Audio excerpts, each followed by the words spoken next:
तो वही बहुत सालों के बाद मैंने एक किताब खरीदी, ये वाली कृष्णमूर्तिज़ नोटबुक अ, जिसमें वो जब उनको कोई दिव्य अनुभव होते थे या बहुत ज़्यादा दर्द होता था, ये दोनों चीज़ें होती थी उनको, तो वो वर्णन करते हैं, ऐसा वर्णन मैंने किसी का नहीं देखा, किसी संत का, कि मतलब कैसा महसूस हो रहा था, शरीर में क्या हो रहा था, कैसी संवेदना थी। दूसरी बात ये छोटी-छोटी चीज़ें जिनकी तरफ हम ध्यान भी नहीं देते, उनको डिस्क्राइब करते हैं।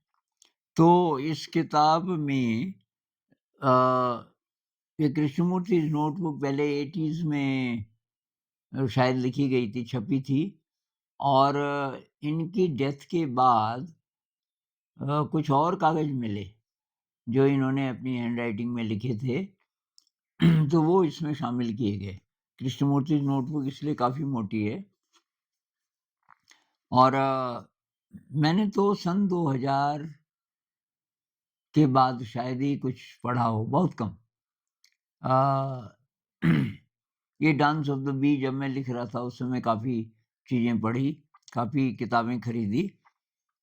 लेकिन अभी इतने सालों के बाद आजकल अब ये बार-बार बातचीत होती रहती है, जे कृष्णमूर्ति जी की भी, जब लोगों को पता चला कि मैं उनको मिला, ऋषि वैली में कुछ दिन उनके साथ रहा।